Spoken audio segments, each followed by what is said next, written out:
Okay, so let's, yeah, I hope now the soft mounting part is clear. Now let's move little forward, right? So here is what it would look like, right? So you have x1 to xnx actually is the input tokens for the task or the sample from the task.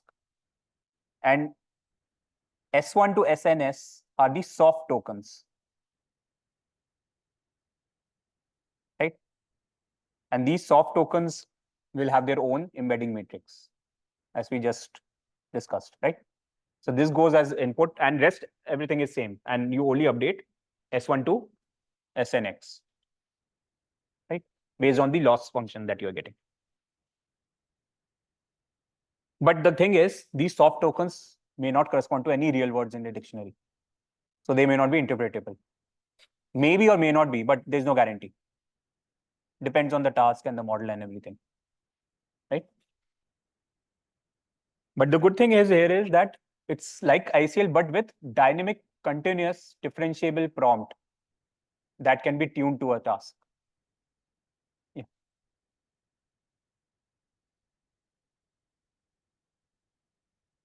What, sorry?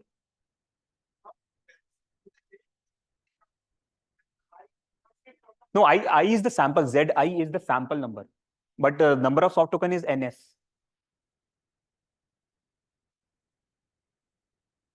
No, soft tokens you'll keep fixed for a task.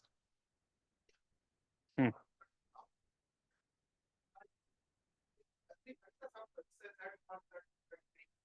Acha, oh, okay, yeah. So you were saying the dictionary of soft tokens.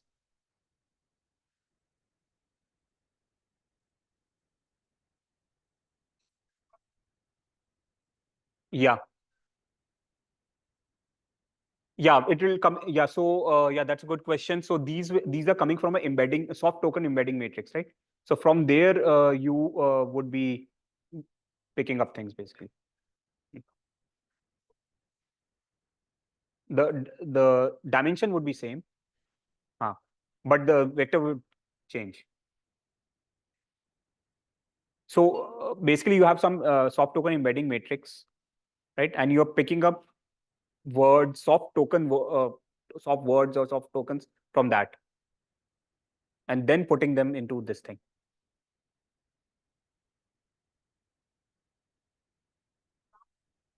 See, in fact, this is more of a notational actually. This may not matter because in the end, you are actually just optimizing the embedding. This is just for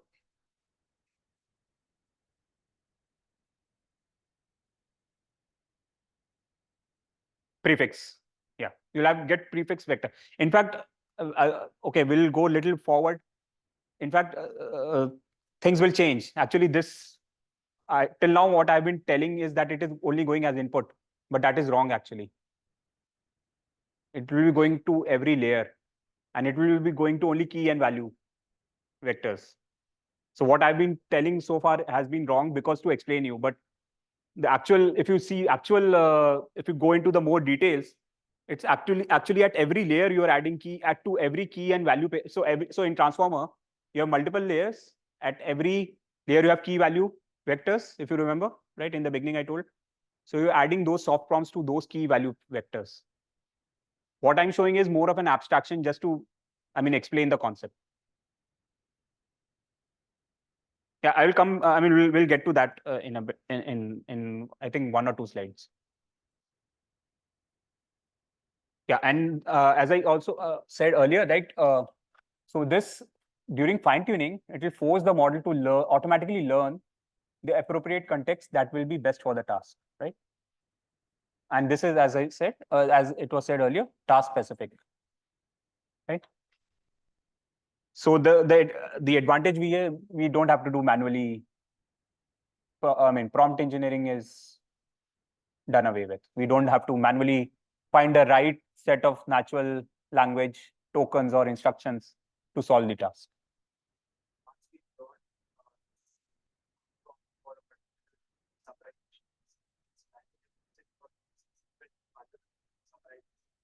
Yes, for as long as the task is same, yes. During inference, you will use the same prompt, same soft prompt. Okay, so now, so this was the general idea about soft prompting. There's one specific, so there's one specific kind of soft prompting called prefix tuning, and this was one of the first papers which introduced this entire concept of soft prompting, right?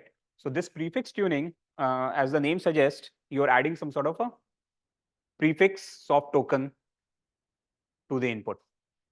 And as I said earlier, it's slightly a bit more complicated than what I said.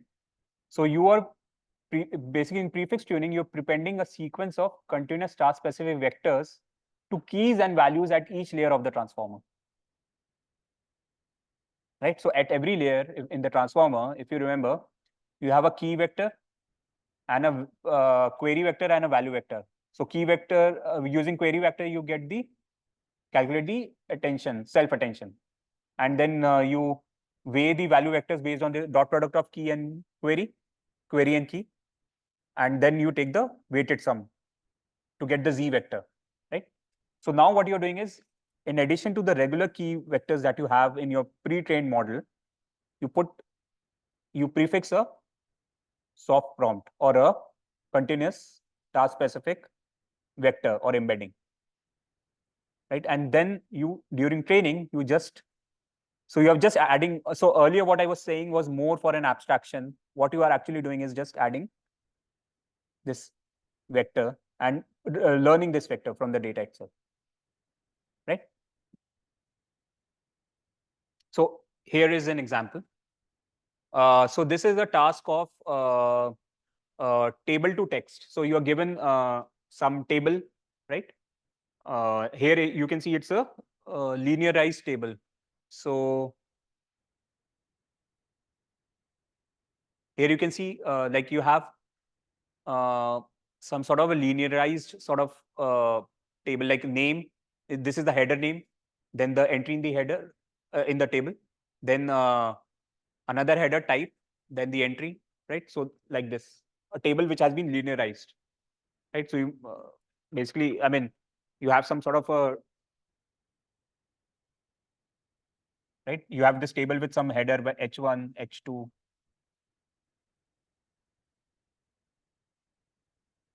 h1, h2, h3, right? You sort of linearize it. Basically, you will have h1, then the value, let's say v1 here, v2, v3, right?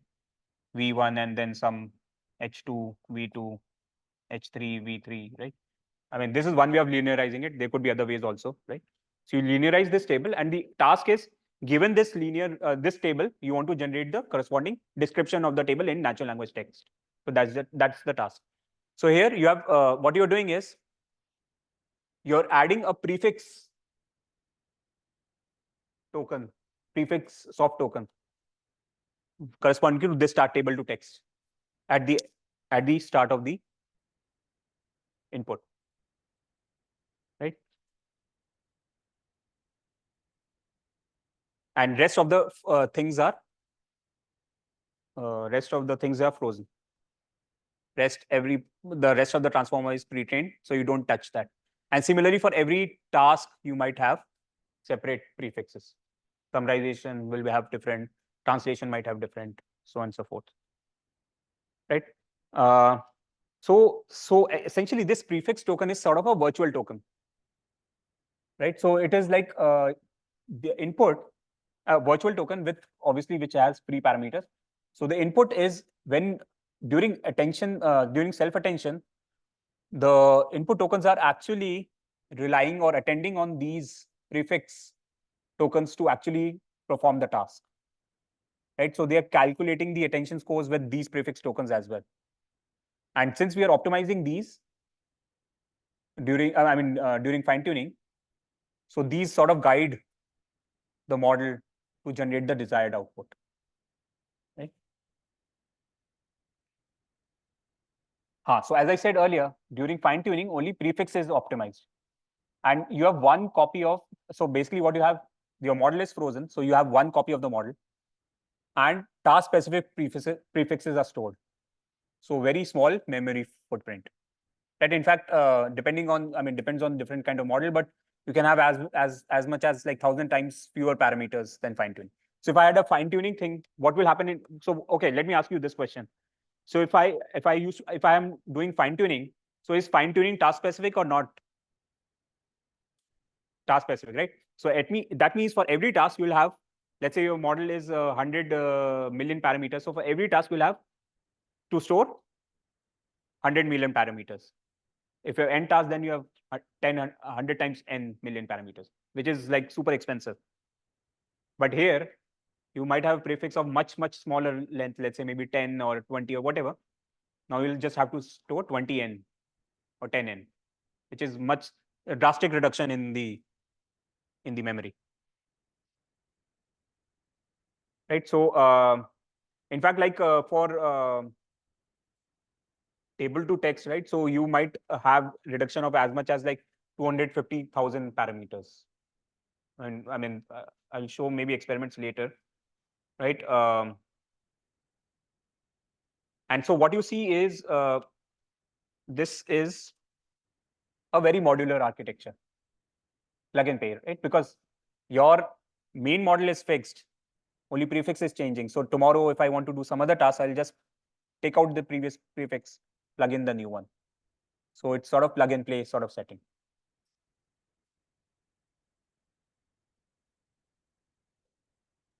Prefixes. Yeah, I don't know actually. Maybe yeah, I'm not aware of. Maybe you can check. I'm not aware of. Actually, this see, this is also might be specific to some organization or some, I mean, kind of problem is that it's very difficult to generalize across all the tasks that are there in the world, right? So if you have some organization or some company where you have very specific set of tasks which you want to, so you might develop your own and you just keep it with them, right? Because these might also be coming from some data which might be sort of personal sort of data, right? So I understand you have one document that is free text, you have another document with text and summarize. No, no. So see, the data distribution has to be same, right? I mean, if there's another document image, that obviously your model will not be able to. That becomes sort of a different task, also, right?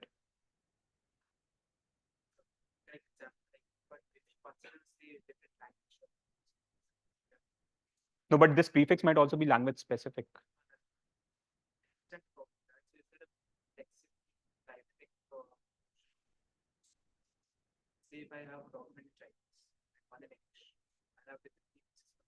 No, see, one thing you could do is you combine the model, combine the data together. If the task is, let's say, summarization for English, Chinese, French, whatever, combine all the data together into one data set and then fine tune. Then you can get one prefix. Yeah, it should work. I mean, as long as your model has enough capacity, your LLM was pre-trained on that kind of data. I mean, Chinese data. If pre-trained LLM itself has never seen Chinese text, then obviously it can't do anything, right? So.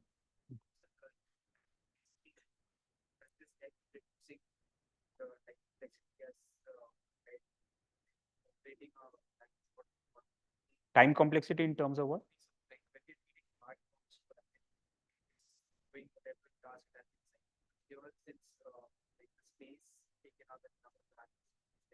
Hmm. So it will be, yeah, definitely storage wise, we are much lesser, but inference time might slightly increase because you have regular model plus some additional parameters also coming in, right? But still the inference has to go through those original parameters as well, right? I still have to calculate key value, query, and all those things.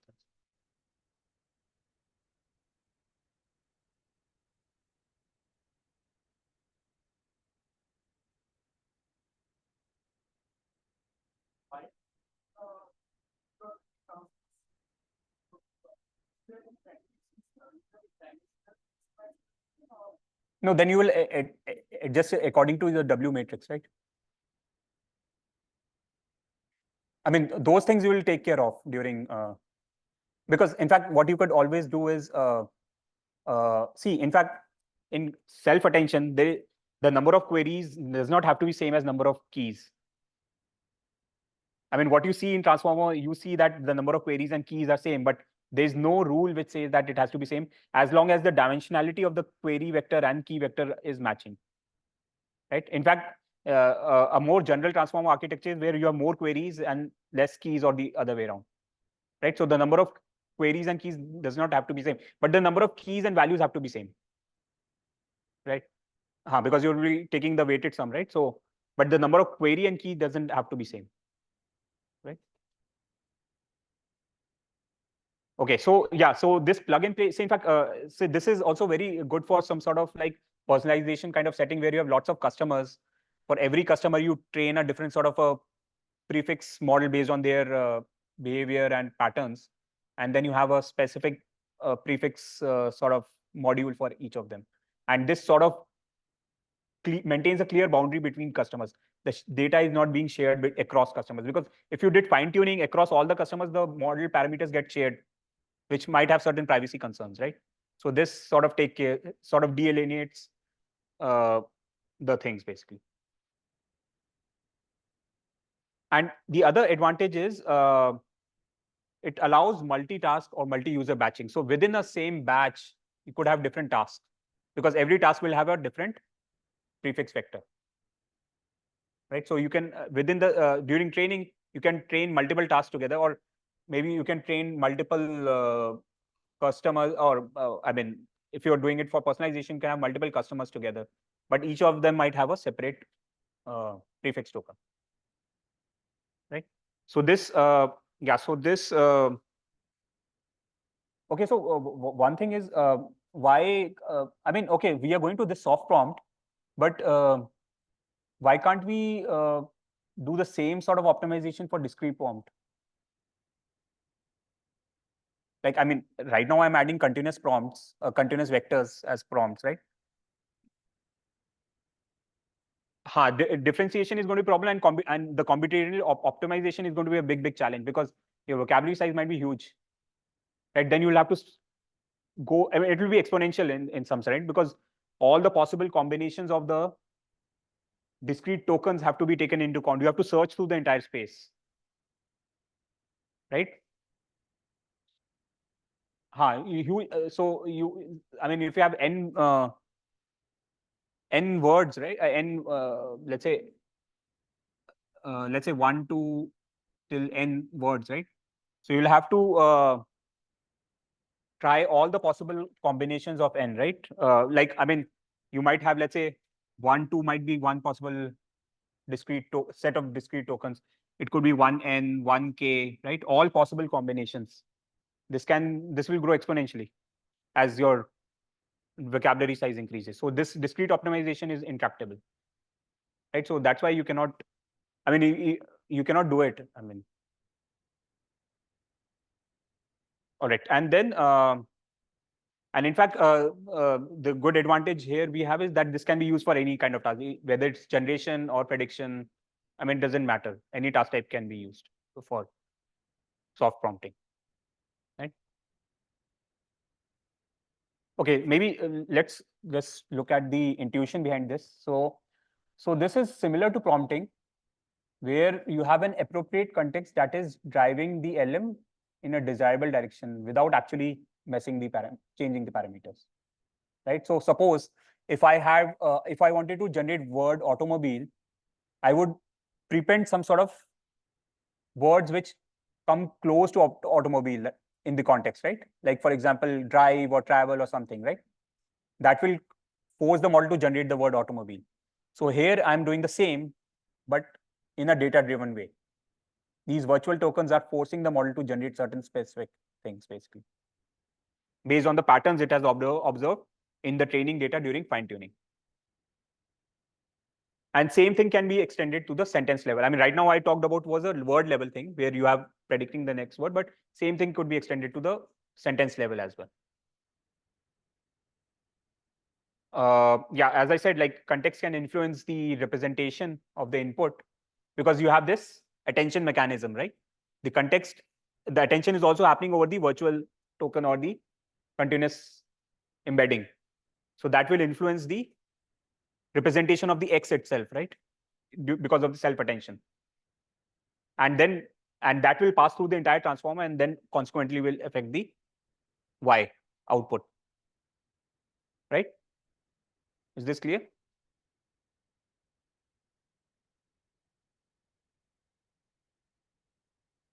Okay, but the question is, I mean, it seems sort of non-obvious whether such a context will always. If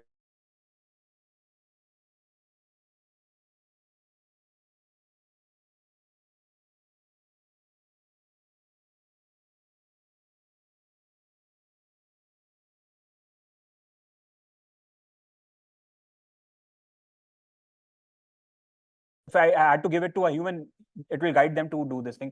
But here it is not obvious that such a continuous prompt would exist, which will drive the model to do this thing. But because of the optimization that we are doing, we would force it to do such a thing. I mean, the parameters are free and can be tuned, so it will get tuned in a way that it will learn to do this thing. Right? And as I said, like, I mean, one alternate brute force way would be to perform discrete optimization over all tokens in the vocabulary, but this becomes intractable, right? As the length of the prompt increases or the vocabulary size increases.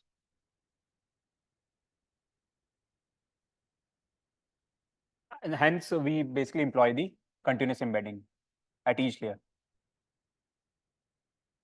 so that it influences all the layers which are above and the true tokens which are there on the right. Right. So so you see how the information is getting propagated.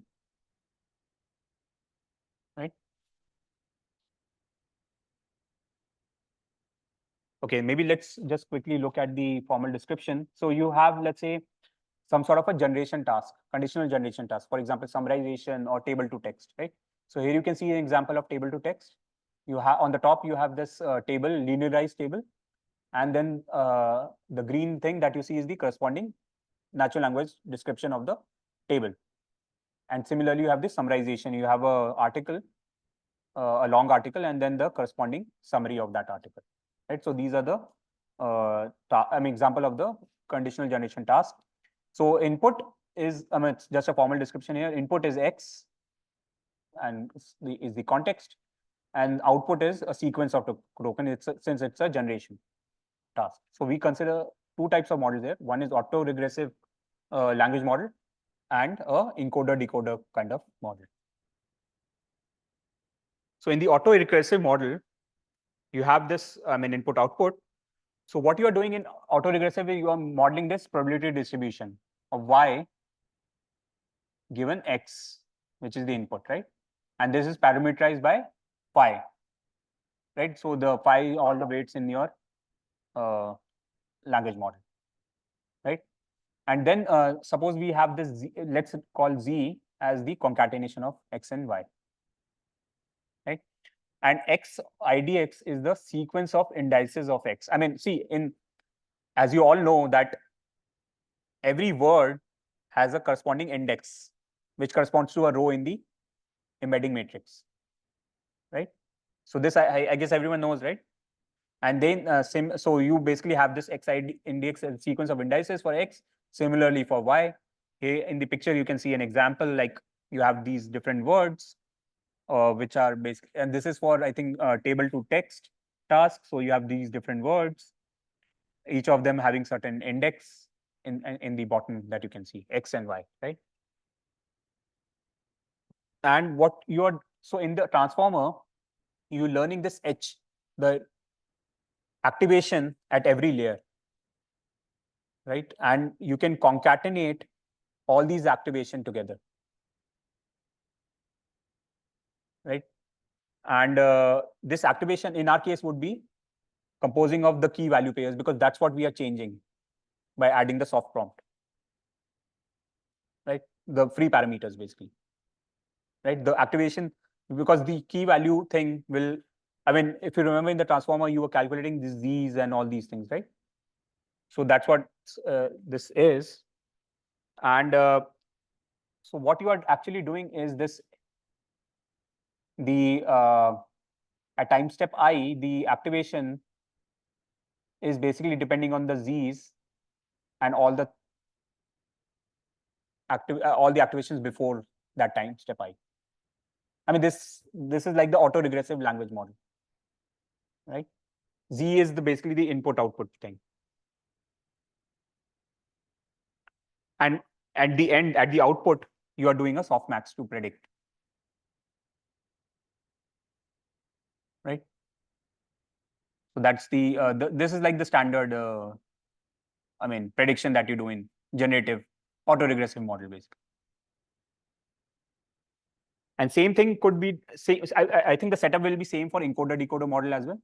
Here you have, I mean, again, the probability distribution y given x, but x goes as input to the encoder, and output of the decoder is the y thing, right? And again, here you are doing this, I mean, you're modeling this HI via this language model, but here the HI is calculated using bidirectional transformer for the encoder, right? Which is slightly different from the decoder only model. So see, in general, what you are doing in fine tuning is this: you're maximizing this log probability. Independent of what kind of fine tuning you do, this is what you are doing, right? This is your objective function. It could be full fine tuning, where you will be optimizing the parameters of the model, right? Here you can see phi is the all the parameters of the model. So here I'm maximizing over all the parameters. This is full fine tuning, right? So in the prefix tuning, what you're doing is, first of all, okay, for autoregressive model, you are adding this prefix, as we mentioned earlier, right? You add this prefix. I mean, abstractly, as I told you, you're adding this prefix token to the input. And in case of encoder-decoder, you add prefix before the input, but also at the decoder side, also you add a prefix dash in the encoder-decoder setting. And then, okay, so then what you define is this PIDX, which is the sequence of prefix indices. I mean, similar to XIDX and YIDX, you have prefix indices corresponding to a prefix matrix, right? Which will have dimension PIDX into dimensionality of each prefix, which is HI in our case, dimensionality of HI in our case, to be compatible with key and value pairs, basically. Right, and then you have this, now since you have added prefixes, then HI would be depending on the prefixes as well, right?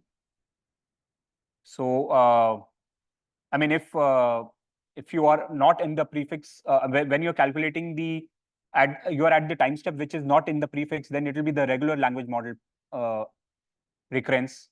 Otherwise, it will depend on the prefix P, which will be coming from P theta, the matrix.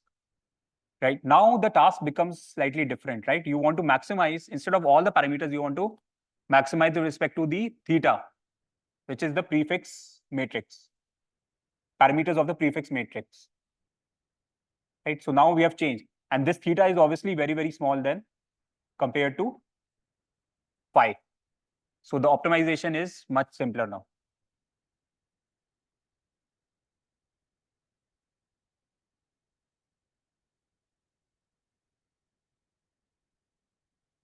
So in reality, on implementation side, you cannot directly use a prefix. You cannot just go and prepend it. It is very unstable. It won't converge.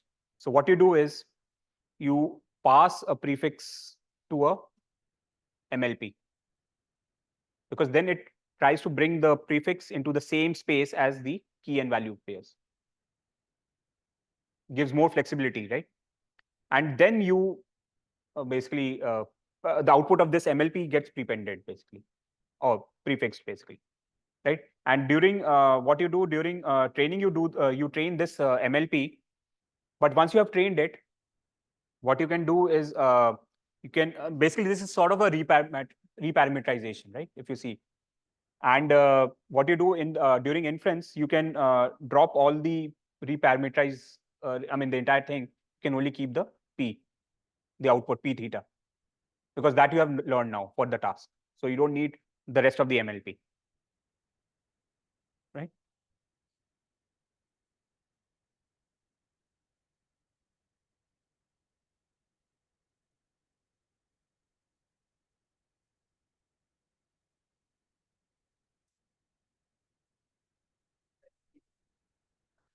Yes. Yeah, you have small MLP layer which will change the prefix vector to some others, bring it to another space so that it gets into the same space as the key value pairs, right? It basically is improving the generalization capability of the prefix. And this actually, I mean, this people came up with this after really experimentation, right? I mean, because people have tried initially without this thing and it was unstable, it is not converging. So then they start, usually when such things happen, you try to put some sort of MLP and try to bring it in the same space. I mean, same thing in transformer. Why do you have feed forward network in the transformer block?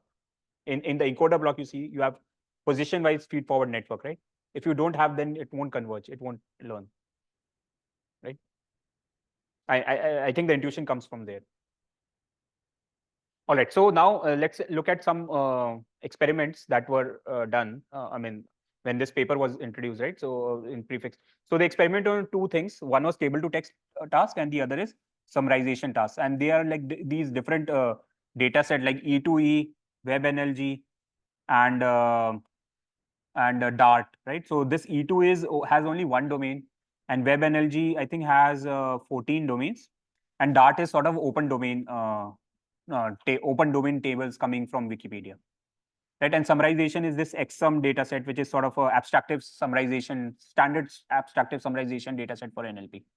And they experimented two types of models. I mean, on the encoder side, they experimented with GPT-2 medium and GPT-2 large, and encoder decoder they experimented with BART model, right? So here, these are kind of results they came up with.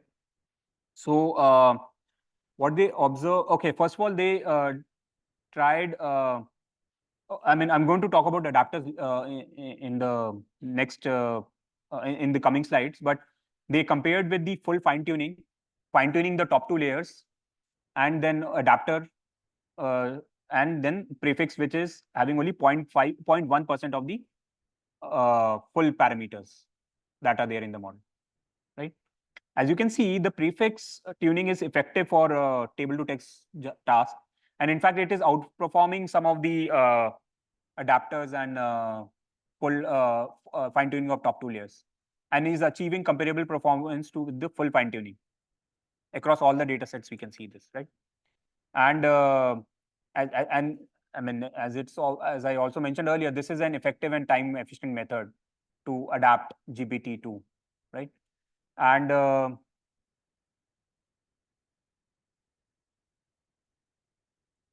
in fact, what you can also observe here is that for Dart, right, which is an open domain data set, it is giving comparable competitive performance. So that means it is able to generalize also across data set. In fact, in Dart, in the train and the test set, you might have different sort of data coming from different domains. So it is able to generalize across domains as well, right?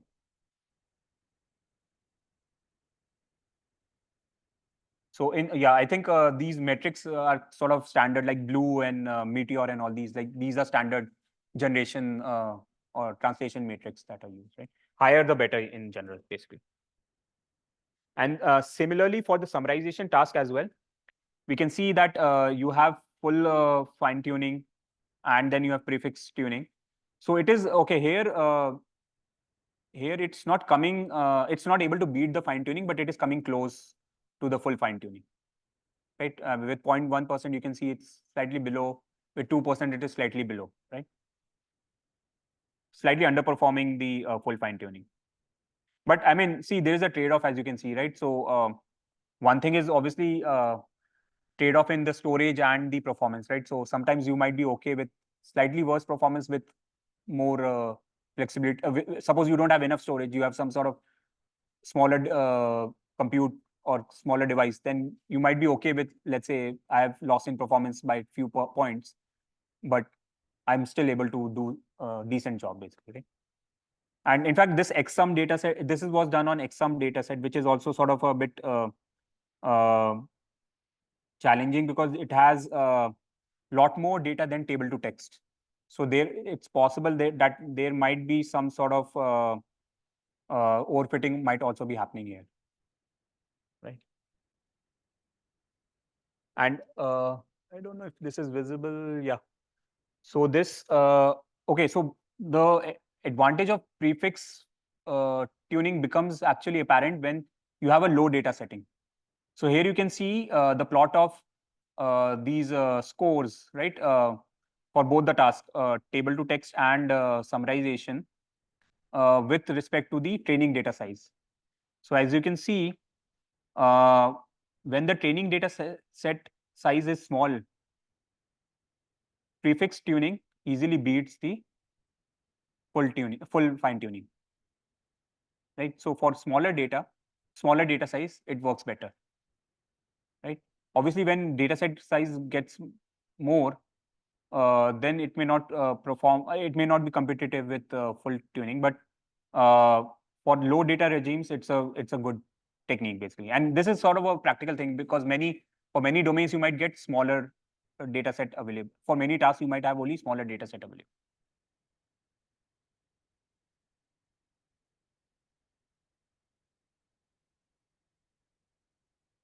Right. So and so now one thing that is sort of uh, interesting to explore is what is the effect of the prefix length, right?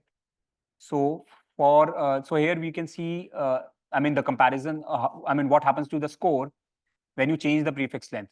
So we can see that prefix as the performance as the prefix length is increasing, the performance is increasing up to a certain point. After that, like for example, for summarization, it is 200 and 10 for the table to text. But after that, it sort of starts dropping. And this is possibly because there's some sort of overfitting which might be happening. If you have too many parameters, your over parameterized model, it might overfit, right?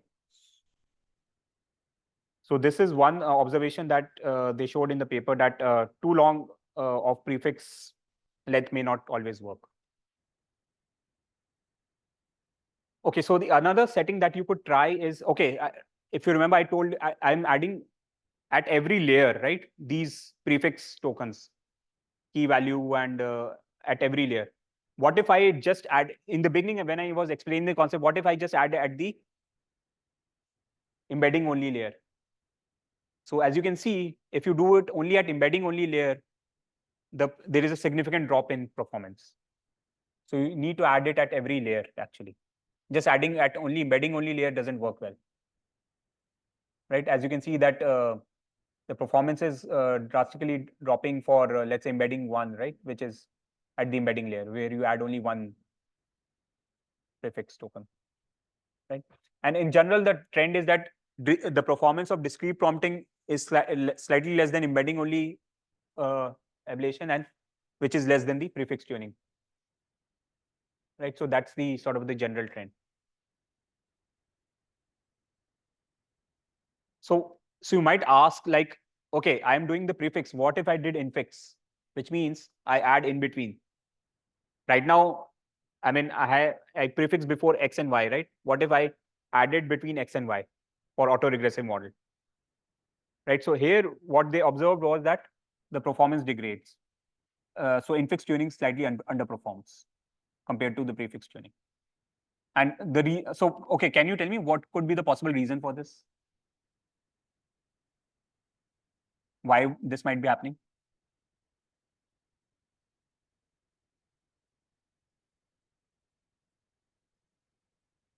It might have to.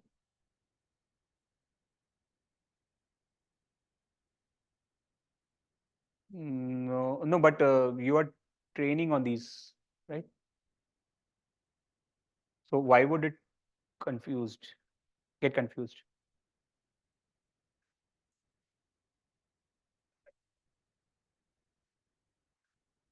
So even if it gets confused with actual tokens, so why does it harm the performance?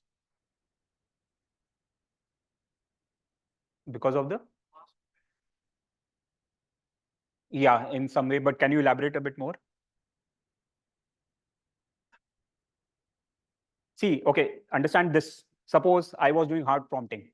I give the example or the question that is to be solved, and then I give the instruction. To a human also that would not make sense, right? Like I give the entire text and then say find the label of this thing, right? Usually it will be better for me if I was told in the beginning itself what I have to do, right? So same thing would be happening here, that the model, I mean the prefix is actually which actually is the infix now, is coming later. So the instruction is coming later after the input itself, right? So that would obviously hamper the performance. Right. And then the other experiment that they did was that, see, what you could also do is you could initialize these prefixes, right? Either randomly or you initialize with them with some embedding itself. I mean, the pre-trained embeddings. What they observed is, and obviously after, later on you keep fine-tuning them, training them, right? What they observed is that if you initialize them randomly, the performance is slightly less. But you initialize with the words which are relevant for the task, then the performance is better. Right? So here you can see summarize has a higher performance, right? Like table to text has a higher performance, right? So if you so it's a good strategy to initialize the embeddings rather than initializing the prefix embeddings, rather than initialize them randomly, you initialize with the specific words which would be relevant for the task. So this is the other way around. I think sometime back someone was asking, can you map these embeddings to the actual words? So it's the other way around. You actually map them to the, you initialize them with the words and then let the data or the training take its course basically.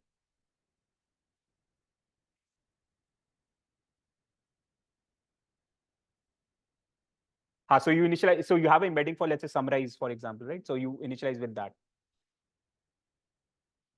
It has better performance as they experiment.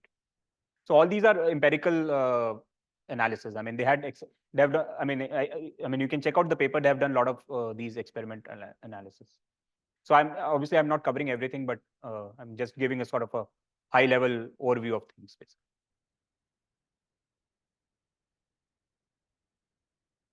Because you have the some knowledge about the task, right? So based on that, you will have some intuition about like what sort of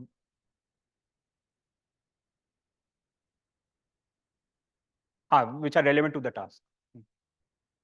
It's not just random. But you are making a informed choice there, right? All right. So let me conclude this part of the.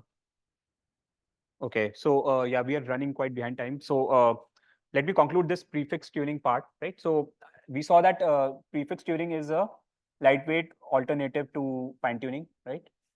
With, I mean, the main idea is to prepend continuous trainable prefix to key values at each layer. And I'm going to talk about this later also, that it is making use of intrinsic dimension, low dimensional pre-parameterization of the model and the task, right? And it has much less parameter, like almost like 1,000 times less, and has comparable performance. And it allows for personalization and the mixed task batching, basically, right? So this sort of concludes the prefix tuning part. So now I'm going to go to the next more foundational thing. This was soft prompting. The other one is the adapters.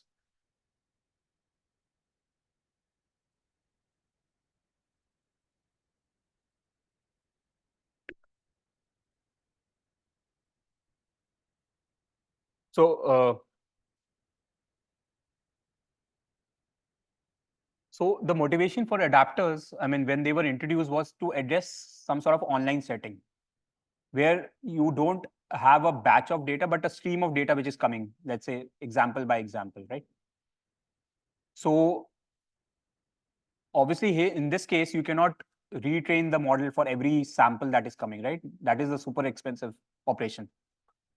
So you want to have a system that can handle each task that is coming without retraining the model, right? So the idea is to develop a compact and extensible model. So this is so by compact, I mean using small number of additional parameters, right?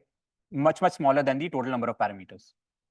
And extensible means that it should be able to be trained incrementally, sort of in an online setting, right? Without forgetting the previous ones, right? So as the task is coming, you should be able to update without forgetting what you have done in the past, right? And obviously this overcomes the limitation of feature based and the full fine tuning that we saw earlier. Meant by what? Without retraining, by retraining, I mean the full fine tuning, basically. Not from scratch, basically fine tuning sort of. So yeah, with these goals in mind, the adapters were introduced. So these are lightweight parameter efficient method, which require almost 2 times less parameters than the full fine tuning setup. And so what kind of PEFT is this? It's additive, right? You're adding new parameters, new model. So adapters, some of you might realize that these are related to multitask learning, right? And continual learning, right? I mean, so some of you know that there's something called continual learning, right? Where you have online setting, right? So, but this is different because in multitask learning, you are solving multiple tasks and the parameters are shared across tasks. But here, this is not happening. The parameters are not shared across tasks, right? And continual learning, the challenge there is that you have to keep adapting your system in a way that it does not forget the previous tasks. But here, each task is sort of independent and you maintain sort of the memory of the previous tasks as well. Right, so maybe let's go a bit more into details of adapters. So suppose you have this original model phi, which has these parameters w, right? So this model could be a transformer or some dense neural network or whatever, I mean, right? And then if you had to do a feature-based tuning, what you would do is you get the output of this model phi, right? Which will give the output features or output vector. And then you apply some classifier chi, which is parameterized by these v to get the output, right? This is the feature-based tuning. So this is, right? And then, so this is not extensible, right? Why?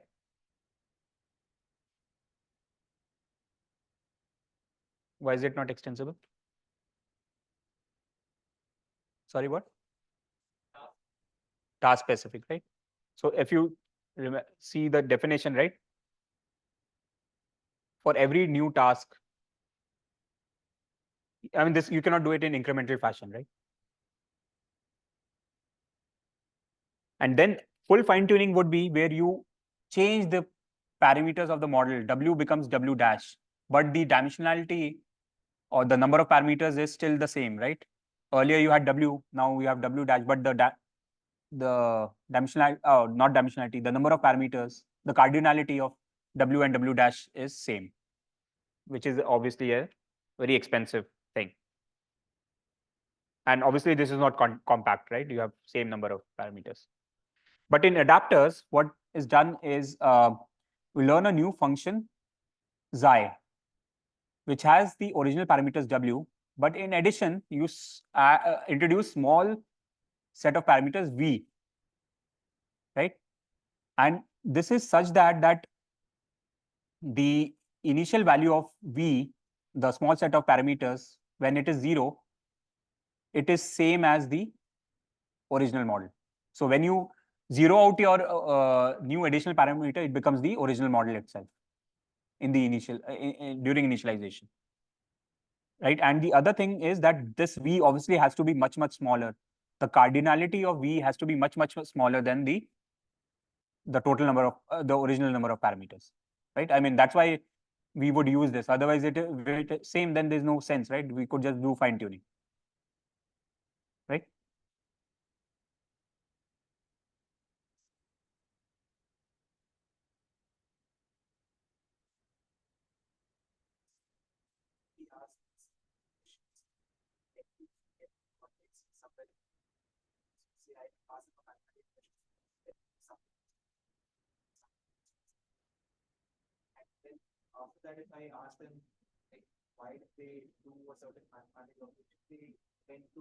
Hmm. Hmm.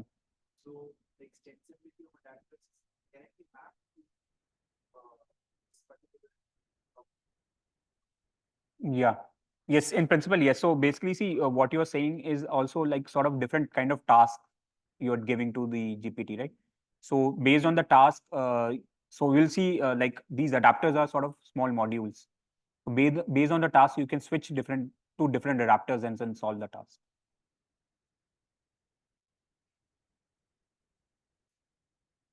No, no, no. So no, no, no. For every task, you have a separate adapter. They're dependent on the task.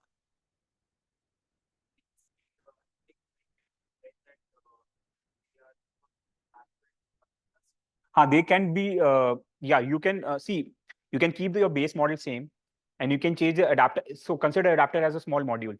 So you can replace that module with another module which will solve the task. So every module will be corresponding to one task. Matlab you can have some sort of gating mechanism which can decide which adapter to switch to.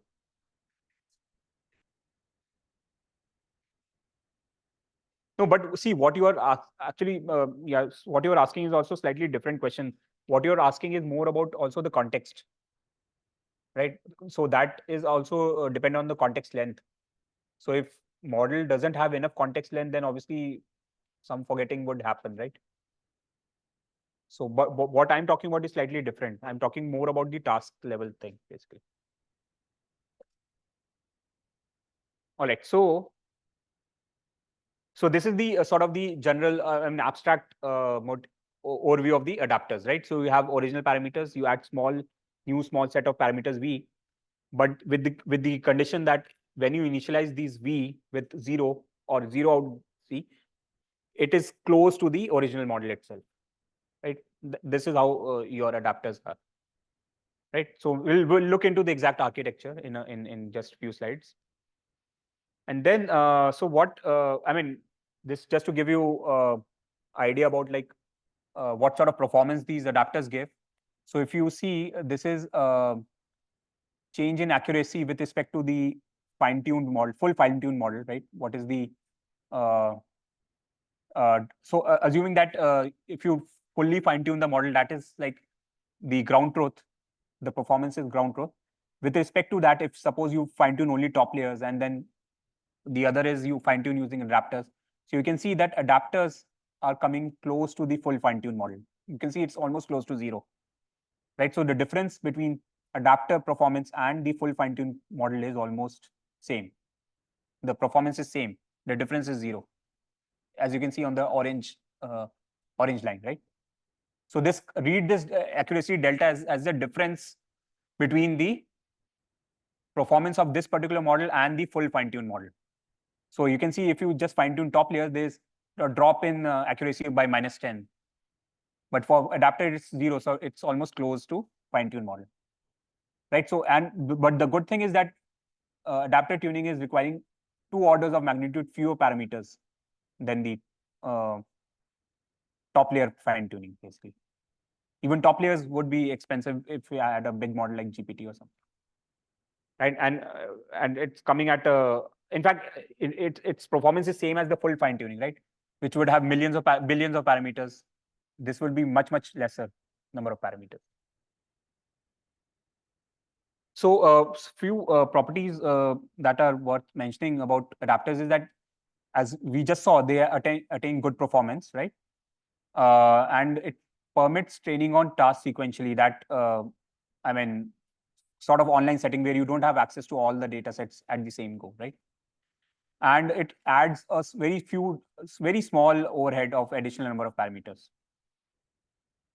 So this kind of setting is very useful for cloud-based API services, which you have for LLMs, right? Where you have a streaming request for tasks to be solved, basically. Right. So adapters, to achieve these properties, the adapters basically use something called bottleneck architecture. Right. So let's quickly see into what this architecture is. So adapters, what they're doing is they're performing the modification of the architecture to in the original model itself, so that they can repurpose the pre-trained model for a new task. So earlier, what we were doing, we were adding some new parameter. Now you're making some changes in the architecture, a small change in the architecture. And this is what I call as adding some new module in the architecture.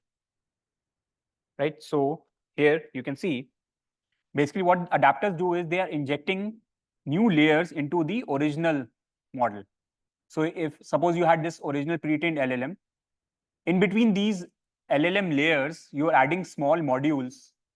These are adapter layers that you are adding.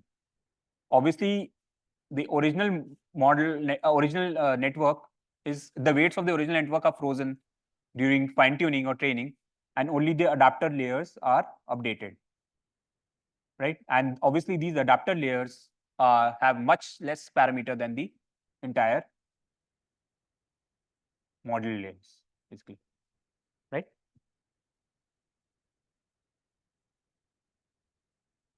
As I said, like this use small number of parameters, and if you remember, I said that V0, the initial value of V0 should be close to 0, so that it has near identity initialization, right? And this actually helps in better convergence, leads to better stability during training. I mean, this is what has been observed in the empirical studies, right? So if you didn't do this, right, then it may not stabilize and adapters may not converge, basically.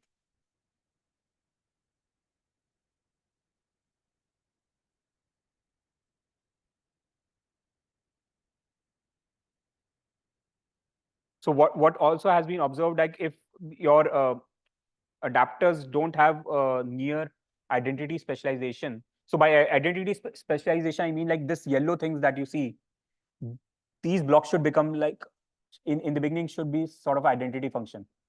Whatever comes as input goes out as output. So if you didn't have this in the beginning, then suppose input and output of this yellow block are not identity but some different, then it doesn't stabilize and doesn't converge and does not perform well, right? So this identity specialization is sort of initialization is sort of important there. So this is how the architecture looks like. So you have so okay, by the way, transformer we saw earlier has two primary sublayers, right? As you can see in this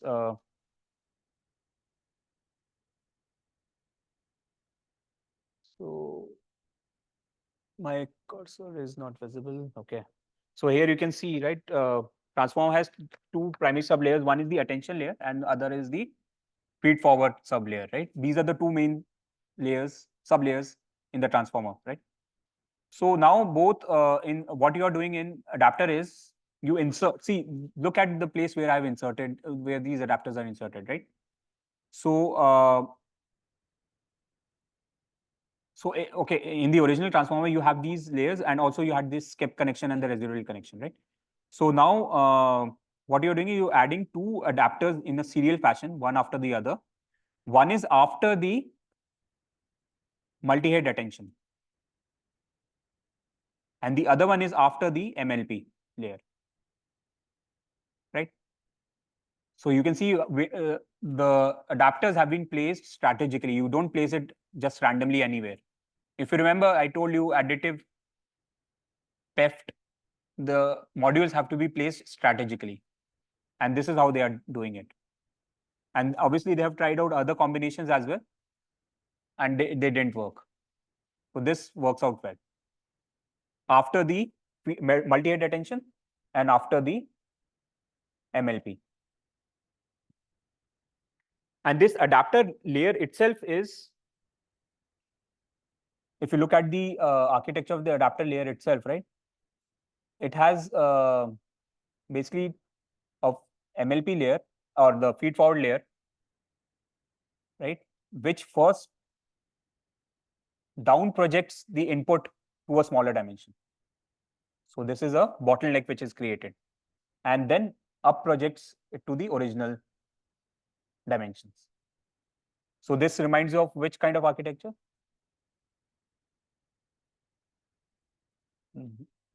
Sorry, what? No. What sort of feed-forward network is like that? No.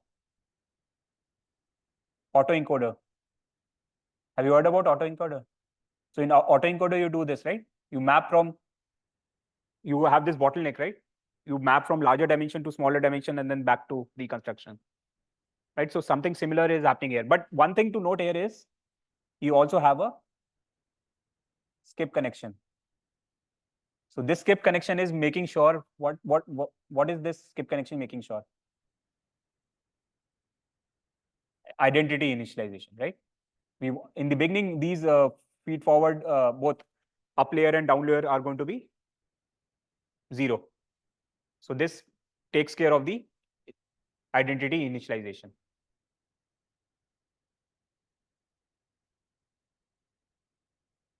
Obviously, see, we want to keep the parameters in check, so these layers have to be smaller, right? The dimensionality of these layers. And the other thing you notice here is that after adapter, you also have a normalization, which is done, layer normalization, which is done basically.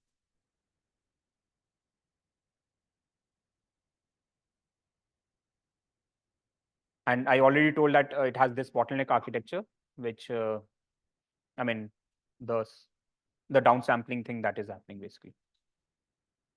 Okay, so a bit more into detail. So first, you are projecting a d-dimensional feature vector into a smaller dimension m, right?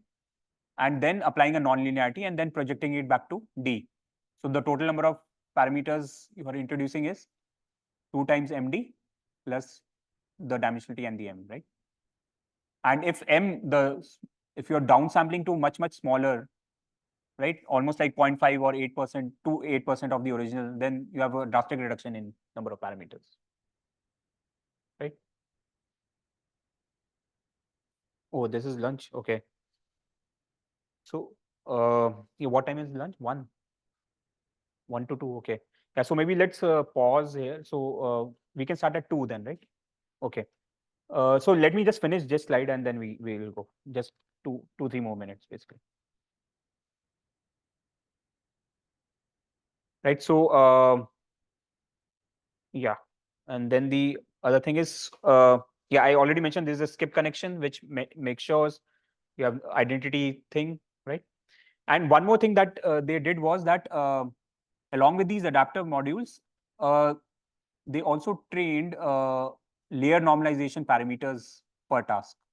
So I mean, the layer normalization that you see in the transformer, it's not frozen. That is also trained.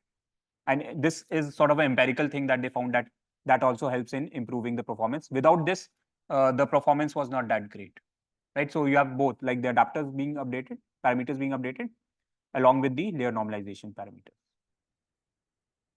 Yeah, so we saw this bottleneck architecture, and then we also have a residual connection to make sure that the initialization is maintains identity, right? Otherwise, it won't lead to stable convergence, right? So this is sort of a requirement that is there, that there should be identity. So suppose if you zero out the feed down layer and the up layer, you get a direct connection. So that's an identity, and if it is not there, then you have unstable training. It won't converge, right? And then there's a big reduction in number of parameters that we saw, right?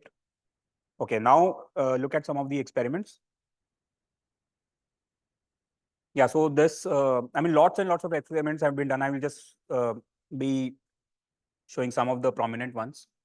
So this is on, so they have tried the adapters and compared with fine tuning of top layers with fine tuned full layer as the goal performance. So, so the y-axis, as I told earlier, is the difference between fully fine tuned model and either the adapter or the top layer fine tuned model, right? So you can see, and this is on 2 tasks. One is glue. So this is aggregated over glue. So glue is a benchmark, NLP benchmark, which has different tasks, right? Like NLI, classification, and different kinds of tasks, grammatical and all those kind of tasks.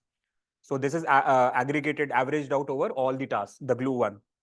And then there are these, they also experiment some additional tasks, which were like some sort of different sort of classification tasks from different domains, basically. So one thing you can see, and okay, so they tried with different adapter sizes. I mean, like 2, 4. By adapter size, I mean the middle bottleneck layer. Right, 2, 4, 8, 16, 32, 20, 64, 256, like different. So what you see, and obviously the number of trainable parameters will increase if you have a bigger middle bottleneck layer, right? So you can see that with much less number of parameters, adapter is almost as good as the fully fine-tuned model, because it is close to 0, right? So this y-axis is the difference, basically.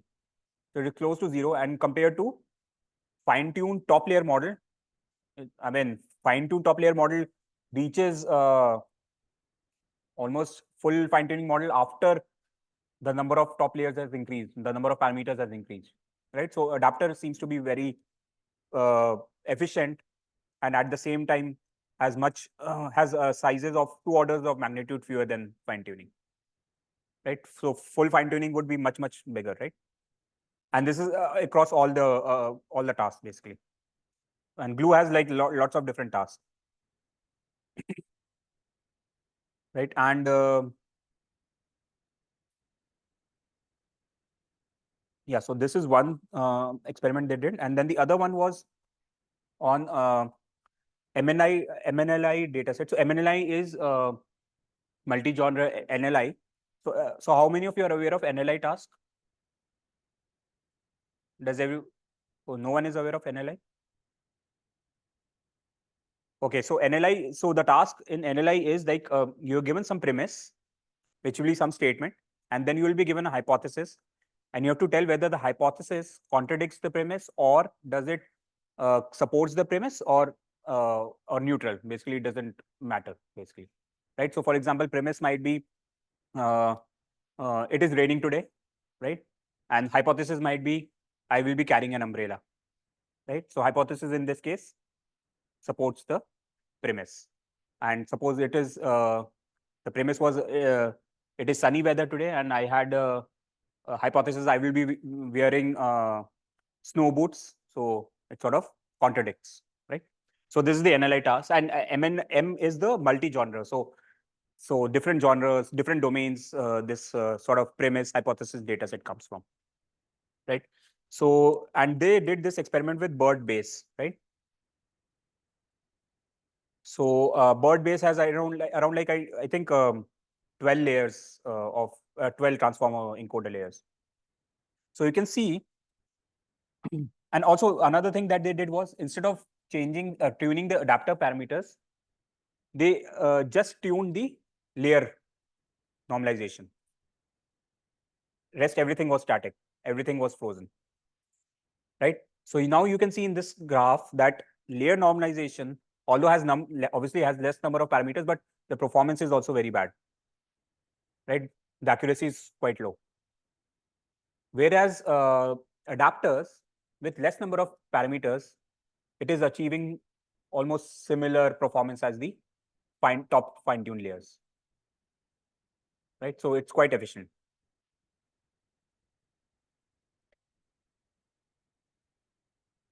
And then the other experiment that they did was, in fact, the layer the adapter is almost like 0.1% of the total number of parameters in the original model. In the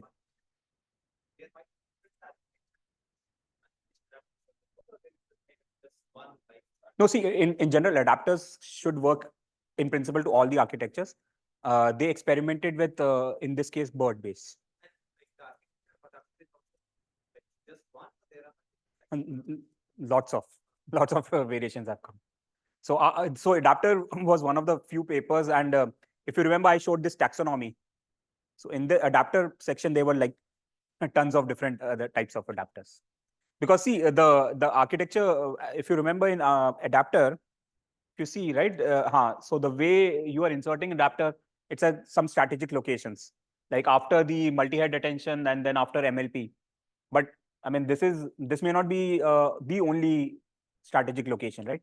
There could be other possibilities. So, for example, people have come up with adapter which is applied after the before the wait. So after the MLP instead of after. So there's no no adapter after multi-head attention, but only after MLP. So that is one.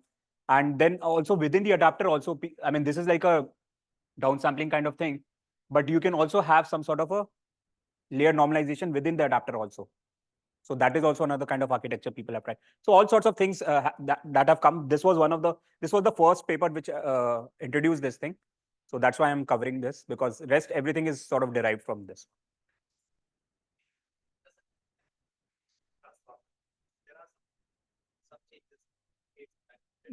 Yeah, it's slightly different, but more or less like you have in traditional transformer, your multi-head attention followed by a MLP with layer normalization. So it's kind of similar to that, right? No, so this feed forward layer that you see after multi-head attention is actually just the concatenation thing that happens. So that itself is sort of one layer, right? That matrix. So this is that basically. And this 2 times also, I think it's just sort of split it into one feed forward layer split into 2 basically.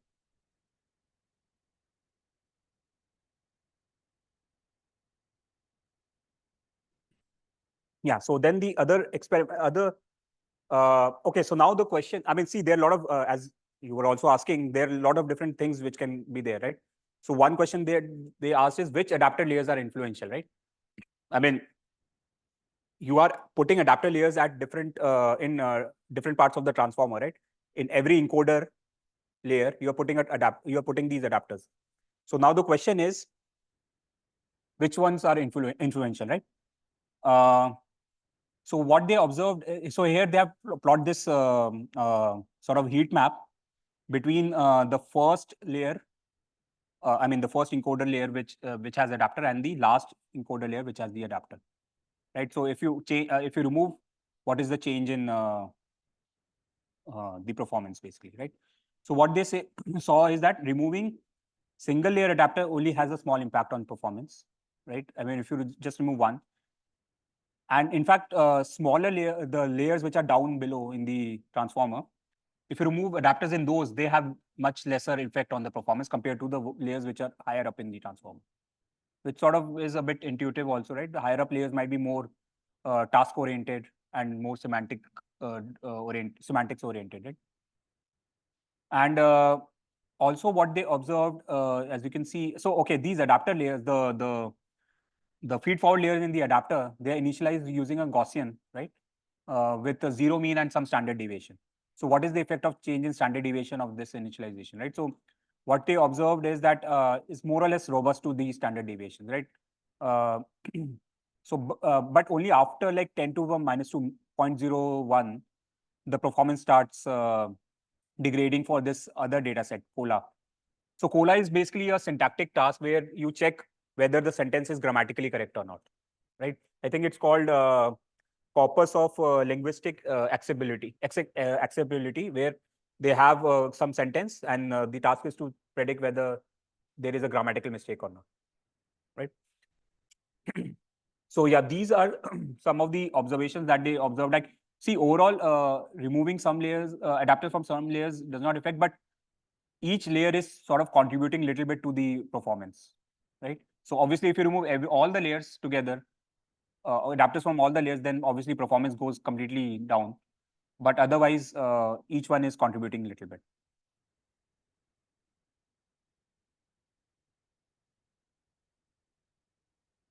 Right. So to sort of conclude this part, we saw that adapters are sort of a additive PEFT technique where you're adding a small component or small module with an adapter, and these are sort of compact and extensible parameter efficient technique, right? And they have sort of a bottleneck architecture with a residual connection, which makes sure that initialization is identity, right? And And in fact, what we also saw is that adapters within the size of 0.5 to 5% of the original model, the number of parameters, have performance within the 1% of the state-of-the-art results that were published on the BERT model, right?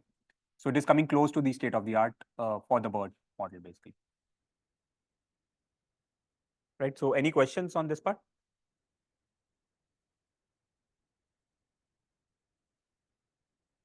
Yeah, on the BERT model, yes, yeah. A decoder, at least in this paper, I didn't see it, but I'm sure others would have done it. But in general, see, people have nowadays, if you see, adapters are extensively used on all these. Whenever you want to train a model, people use adapter for like decoder models as well, like GPT and all these, or even like Llama and all these, right? So yeah, I think it sort of works for that also. But nowadays, nowadays what people have done is most of them have switched to LoRa adapters. Very few people are using nowadays.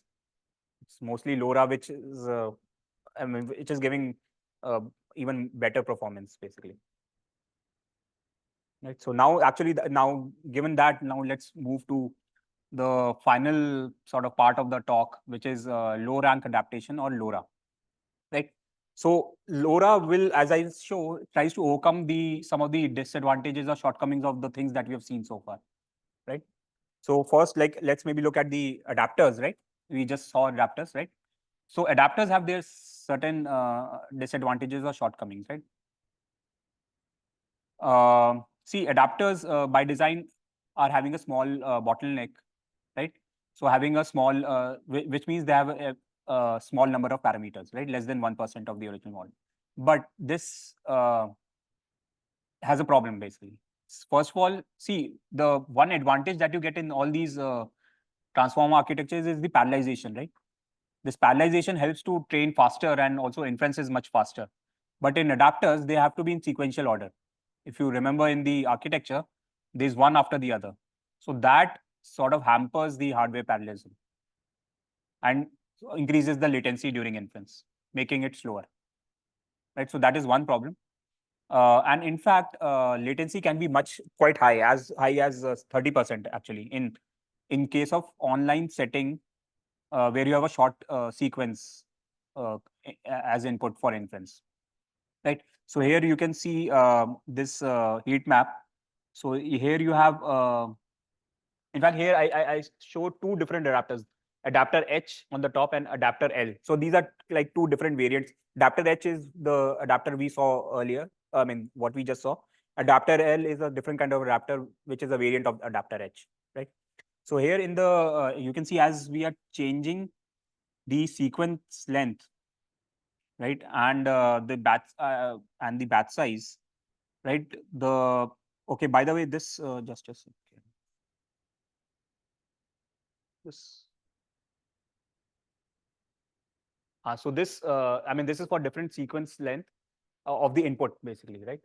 And this is wait, this is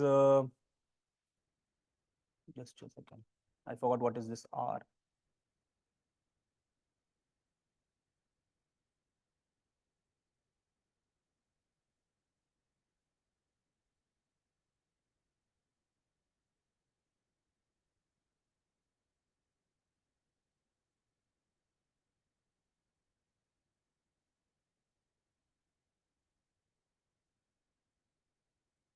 Okay, so R. So basically, this R is the R equal to 0 is the where you have no adapter at all, right? So as you start having more adapters, right, what we see is that there is a sort of uh, and if you have a shorter sequence length, this part is sort of, and this is the percentage latency basically, right? So this part is a lot more orange, which is more than 30%.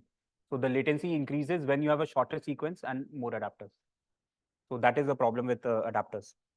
And this one, I think this is done on, yeah, you were asking like about encoder, right? So this is done on GPT-2 decoder only model. And similarly, we saw prompting some time back, right? So this also has certain problems, right? So as we saw this example of prefix tuning, right? So we saw one example of summarization, right? The prefix tuning, you saw that there was some degradation in the performance, right? After a certain length. So the prefix tuning, the problem is that it's difficult to optimize and its performance changes non-monotonically with the number of trainable parameters, which corresponds to the length of the prefix, basically, right?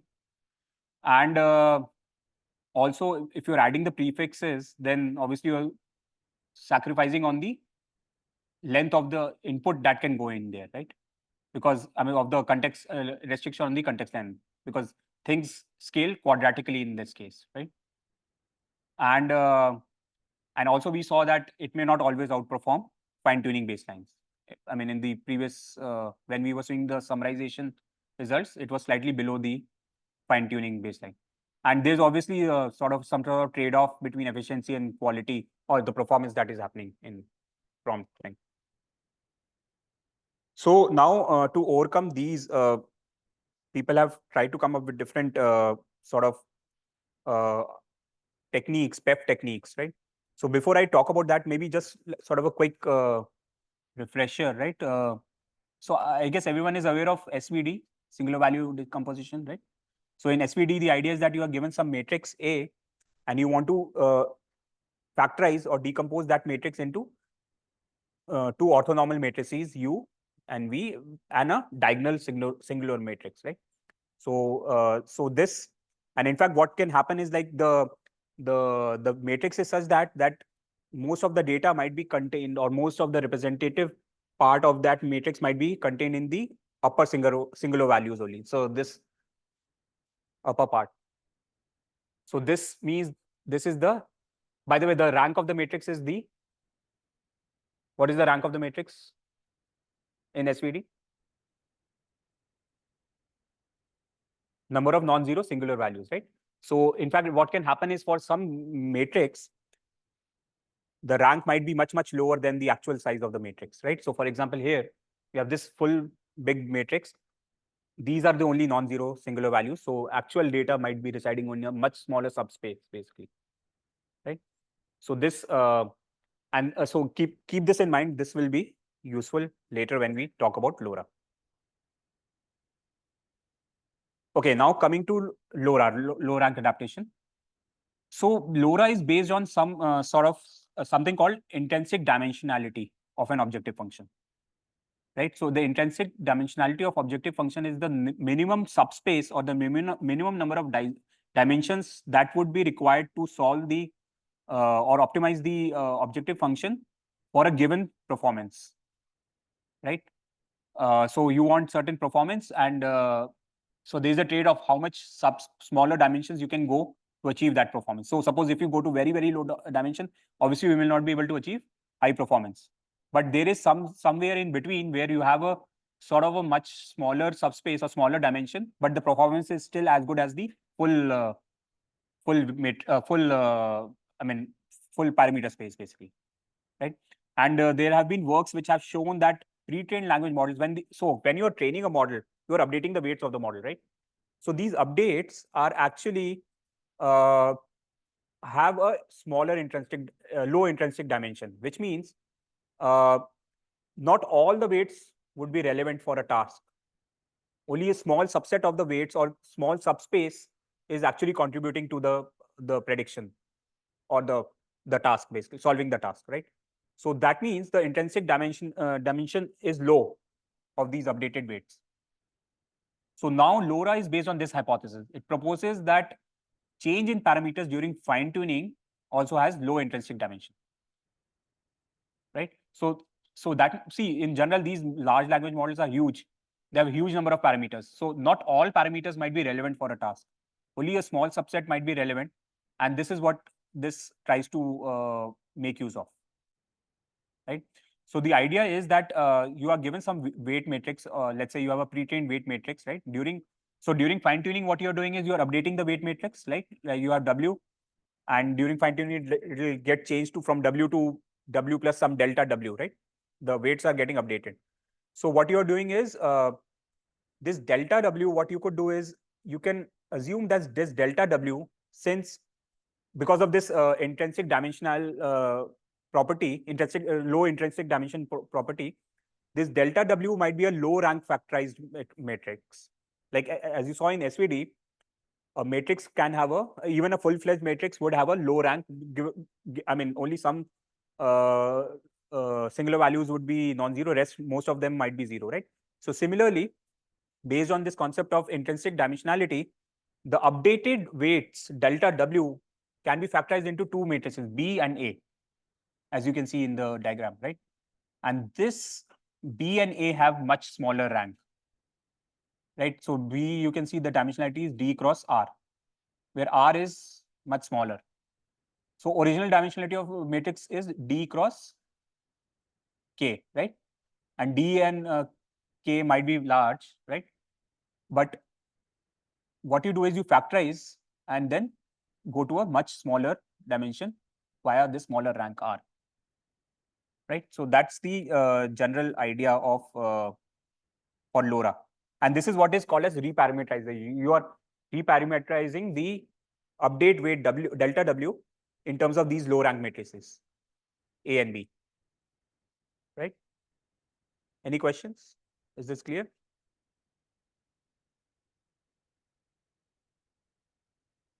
Okay, I hope everyone is awake. I know we had lunch just now, but okay. So now, suppose you had, let's look a bit more formally. So you have, let's say, a pre-trained model which has weights phi 0, right? So during fine tuning, full fine tuning, weights are getting updated to some phi 0 plus delta phi. I mean, the weights would change, right? Based on the gradients which you obtain by maximizing the log likelihood of the data, right? So this equation is basically you're maximizing the log likelihood, right? With respect to phi. And this is giving you the gradients. This is the loss, right? And you're calculating the loss with respect to calculating the gradients of the loss with respect to each of the weights. And then you're making these changes, right? So for every different task, I mean, fine tuning would be learning different set of parameters, right?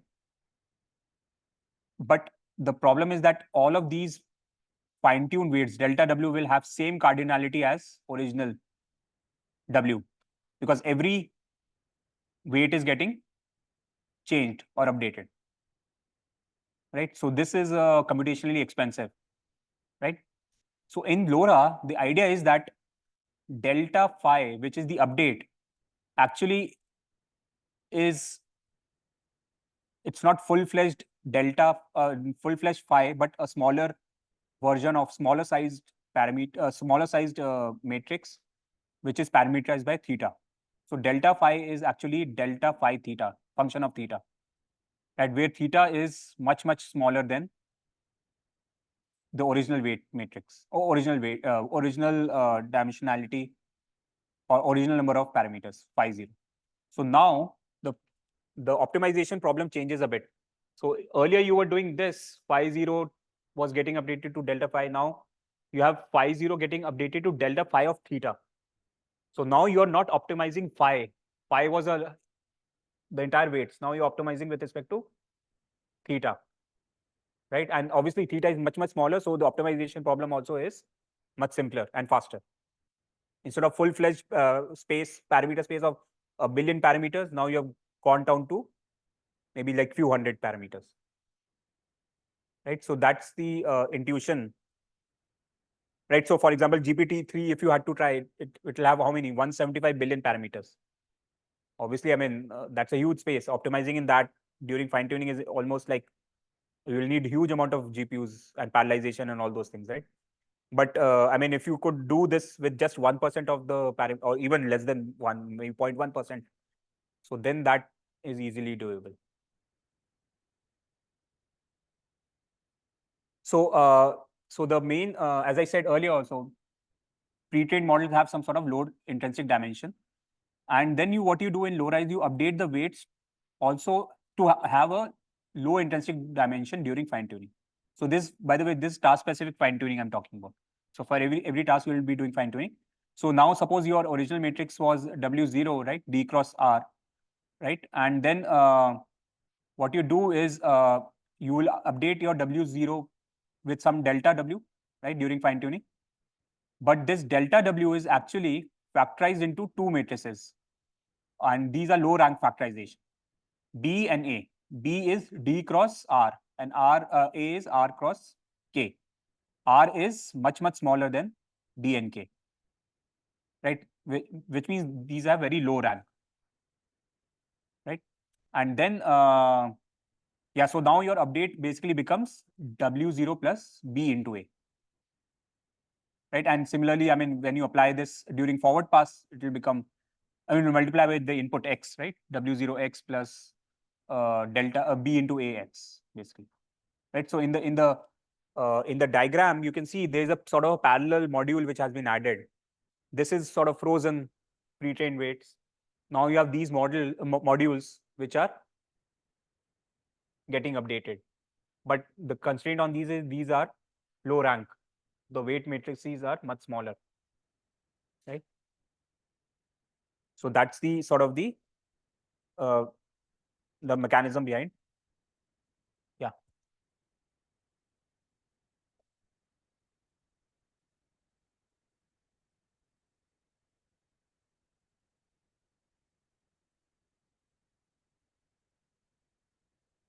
The fine tuning of each star results in different set.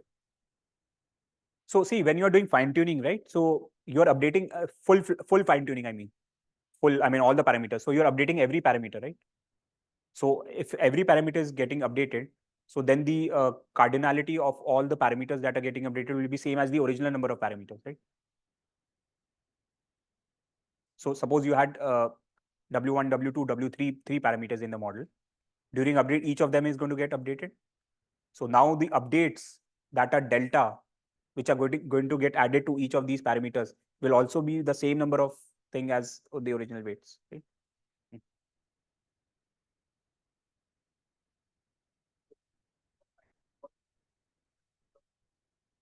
If you do it on pre-training, during pre-training, but then it essentially becomes the part of the model itself.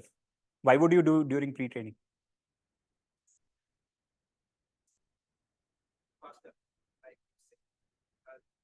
But then what you are saying is actually changing the architecture itself then.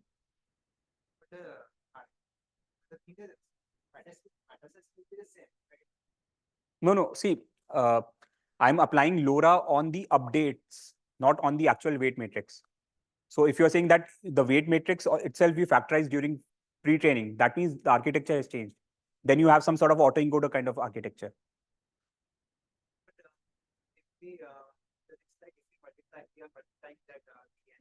Hmm. It is going to make that same matrix. It's going to, no, see, okay. First of all, BA is not W. BA is delta W.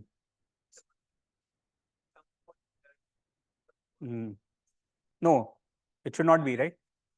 Dimension would be same, but many of those values might be, might be 0 or something, right?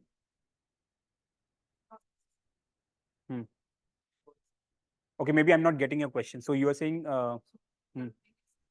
can use this on pre-training or not.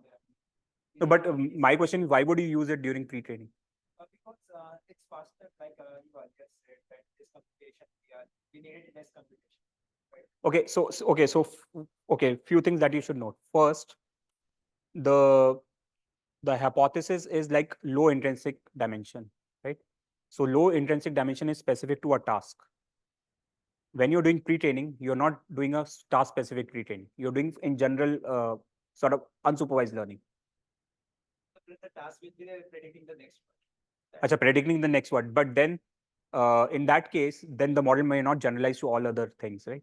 So that's why you're over parameterizing your model, because it will be able to generalize it to all other tasks, right? So if you already put some restriction, then you are sort of putting restriction on the number of, or maybe the capacity of the model, right?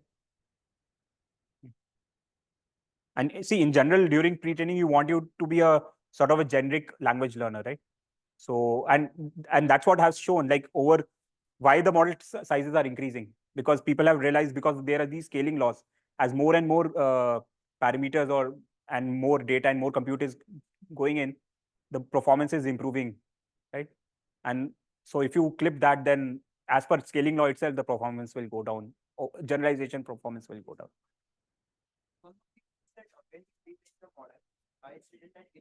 Having a low intrinsic dimension. No, I mean, see, so first of all, intrinsic dimension is with respect to a task. So we don't know that next word prediction has a low intrinsic dimension or not. So it has low intrinsic dimension with respect to a task, basically. No, not in general. No, with respect to a task.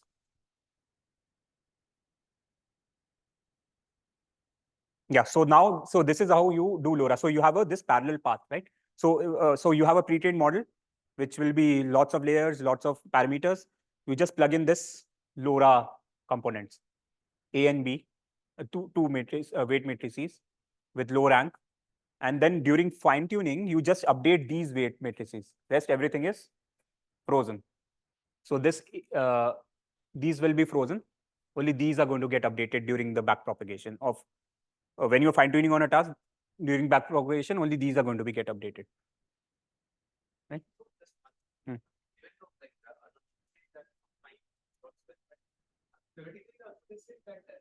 Delta W is equivalent to A, or like the low intrinsic ranks of matrices of delta W. But again, empirically, if I see that are they actually A and B is equivalent to delta W, so that might not be. It may not be same as delta W, but for a given performance, I mean, if you don't want too much loss in the performance, it would be coming close to delta W, actual delta W. I mean, there is a trade-off, right? So if I increase R, I'm increasing the rank, so it will be coming close to actual delta W.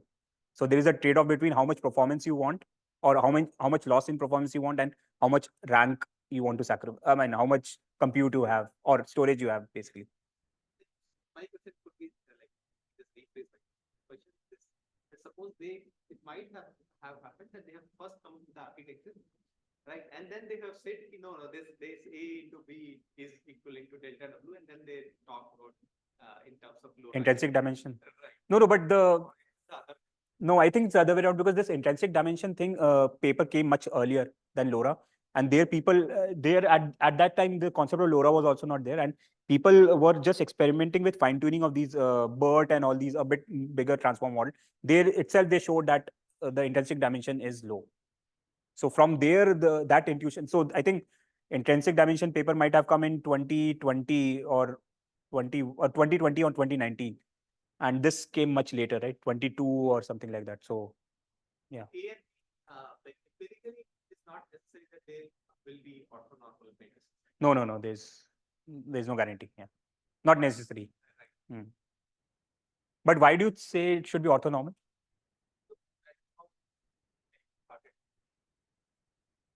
No, but I never said that they have to be orthonormal. No, but SVD was just to give you an idea of the rank of a matrix. But this is not SVD. That's what it said. Intuition comes from the SVD. Actually, but this may not be orthonormal. This may not.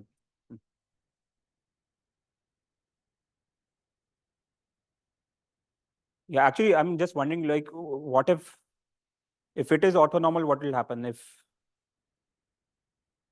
Yeah, but then this would collapse then, right? If it is orthonormal. Yeah, this will not work. Because everything will then become just a diagonal matrix with one. So this will not work.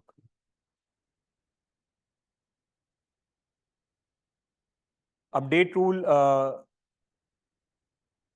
Update rule. So this is the here you see, right? What will be 0?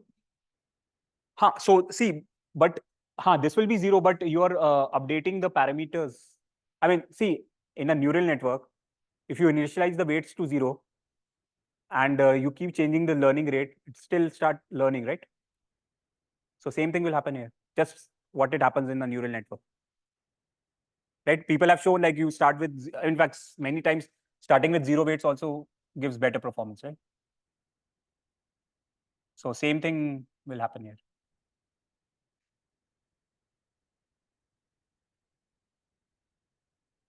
Okay, so yeah, so some sort of empirical things that they showed, like so A is initialized with a Gaussian, right?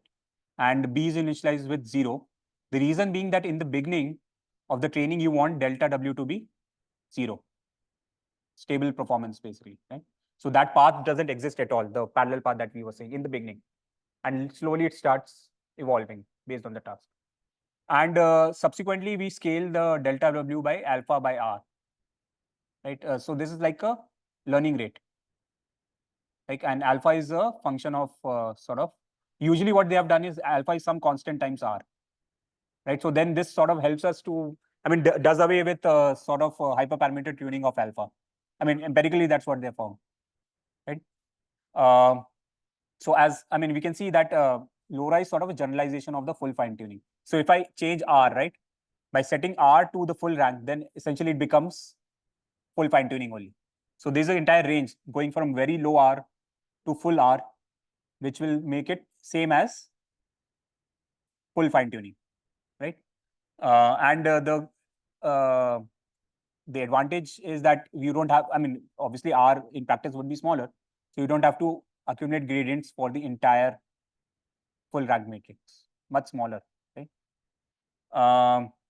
Yeah, and other thing that they found was that, see, LoRa you can apply to any subset of weight matrices, right?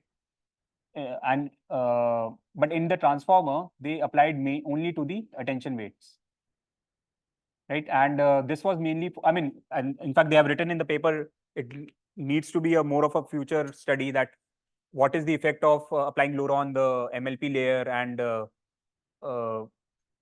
layer normalization and all those things. So for the purpose of showing that it works, they just, and for simplicity and efficiency, they applied it to the Q matrix, K matrix, V matrix, and the concatenation matrix, WZ, right?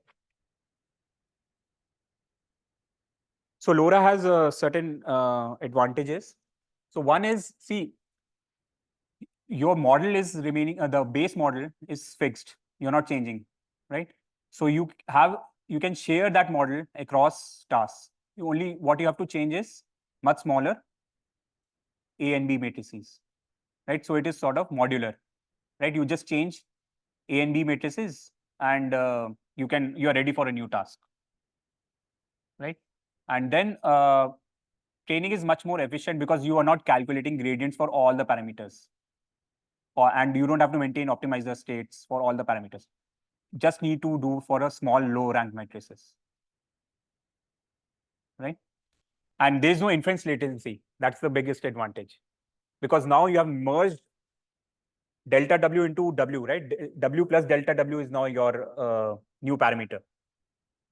So the inference time would be same as the original model, right? And in fact, in few post LoRa, a lot of works have been done which have combined LoRa with other PEFT techniques like prefix tuning and others, basically. So this has the flexibility; it can be combined with others. And sorry, what? Yeah. In principle, yes, but you don't know. You'll have to see if it works or not. See, all these things are super unstable. You have to come up with the optimal combination, because in adapter also you don't know, like the conventional adapter that you have, where you're putting the adapter layers strategically. You don't know if that would work with LoRa as well or not, or you might have to change the position of the adapter layers also, right? So so it is more of an empirical thing that has to be done.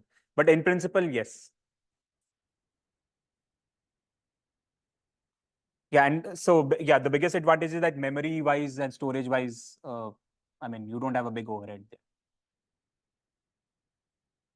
But LoRa has certain limitations. One is, if you remember, in many of the previous methods we saw, we could do multitask batching, multiple different tasks in the same batch, right? Like in prefix tuning, we could do that, right? But in this case, we cannot, because A and B are specialized for one particular task.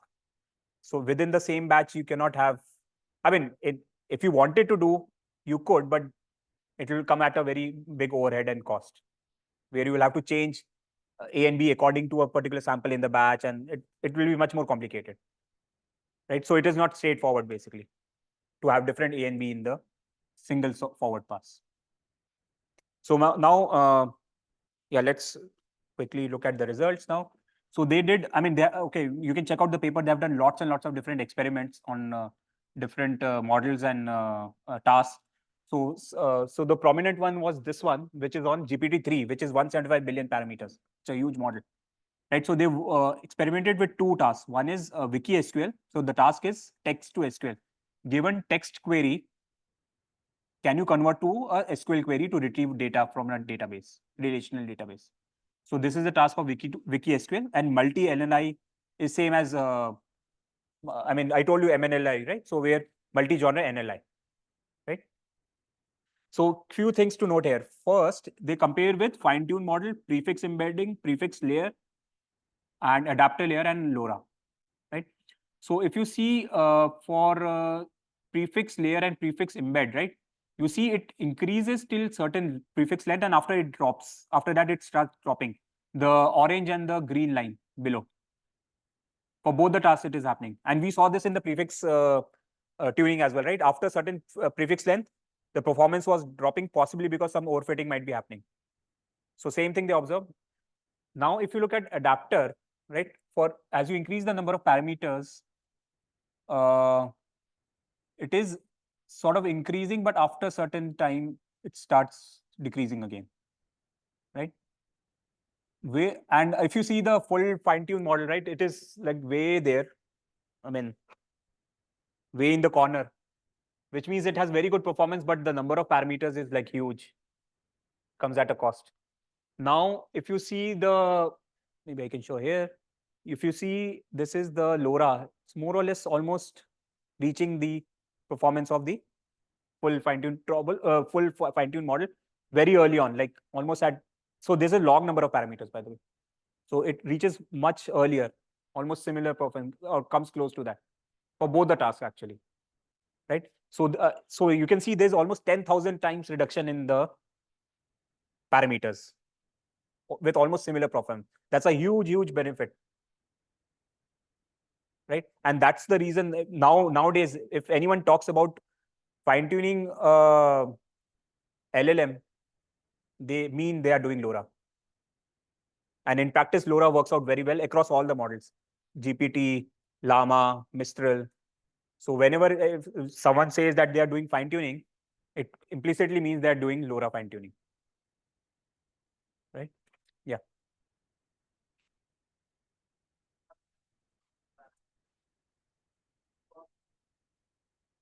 No, but it doesn't, right? We see that it's not causing overfitting. It's not dropping.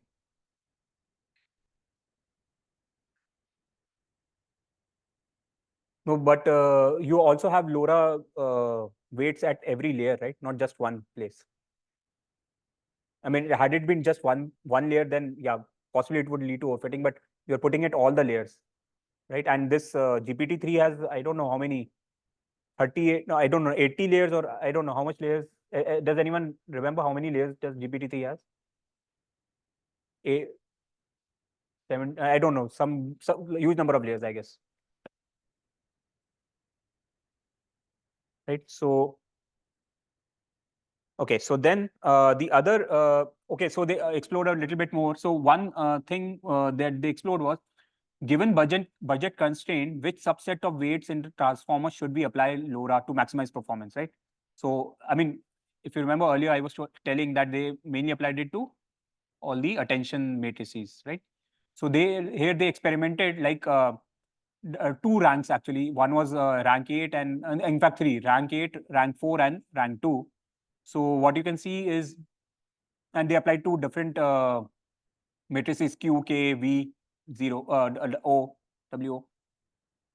So what they observed is that so for smaller rank weight matrices, so like, I mean, the combination like W, if you see WQ and WV with 4 rank is giving almost same performance or better performance, in fact, than higher rank individual matrices.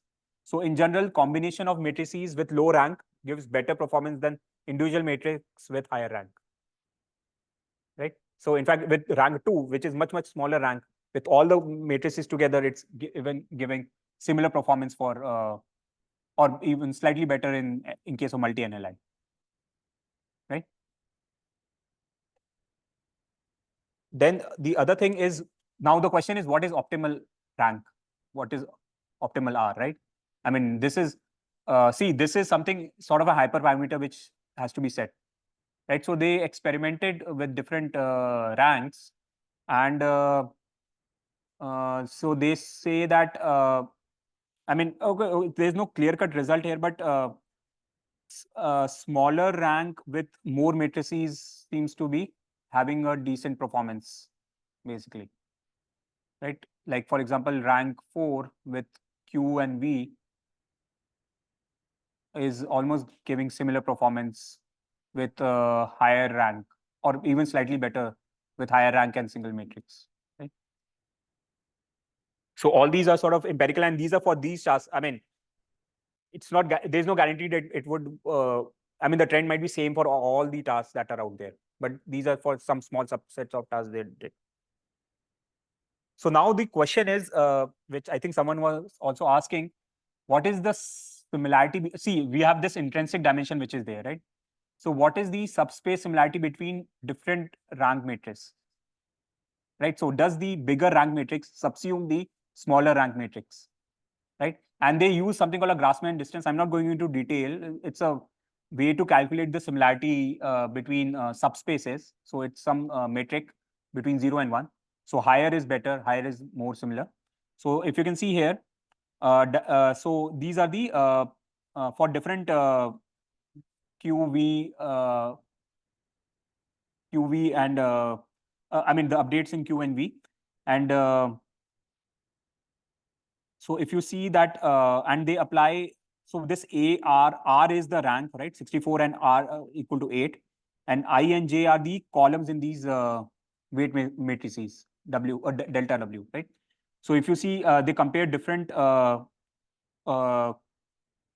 mean, they calculate the subspace between, in terms of the columns, right? So you can see the directions that are corresponding to the top singular vector overlap significantly between rank 8 and rank 64.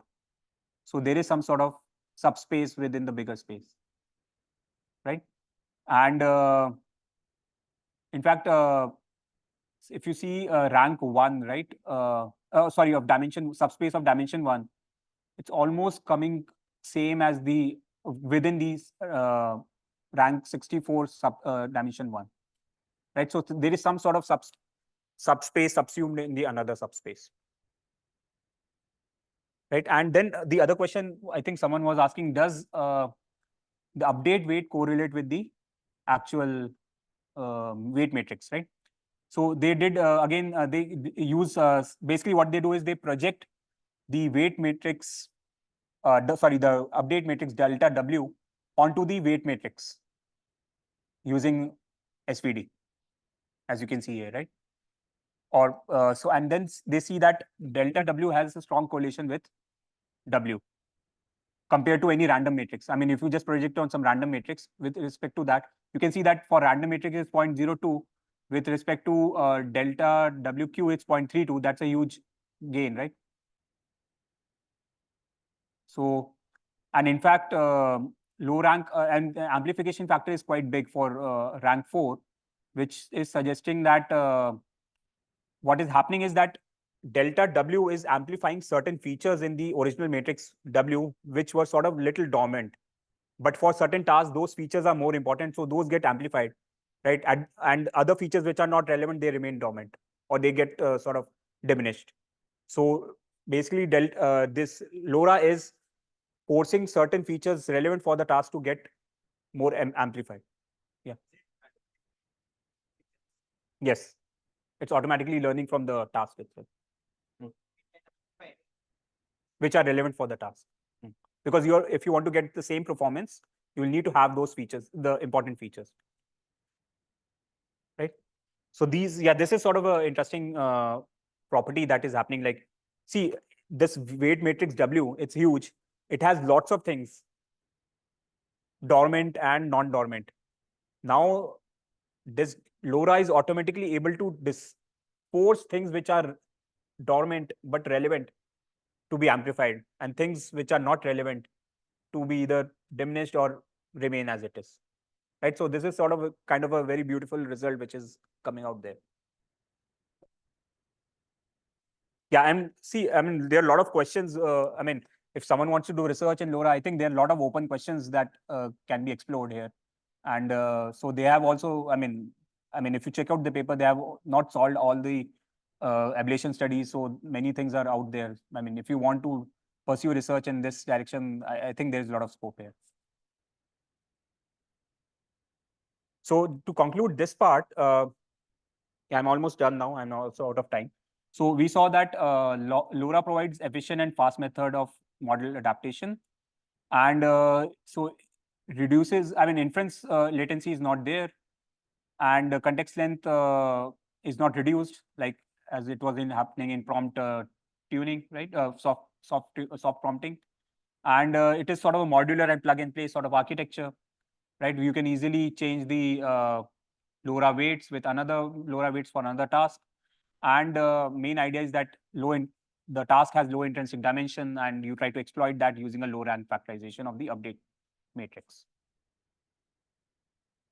So just to conclude, I mean, today we saw that, nowadays models are getting bigger and bigger, but compute is not obviously scaling with that much speed. So you need some sort of parameter efficient tuning or first of all, you cannot do fine tuning because models are large. So you need sort of parameter efficient fine tuning techniques, and hundreds of different techniques have been proposed. And we saw the three prominent techniques. One was soft prompting, where you are inserting certain soft prompts into the input and at different layers. The other was adapters, where introducing some specialized modules having bottleneck architecture, and then LoRa, which is low rank factorization, right? So, and in fact, a large number of, this is like a small sample of different PEFT techniques that are there, and there would be much more.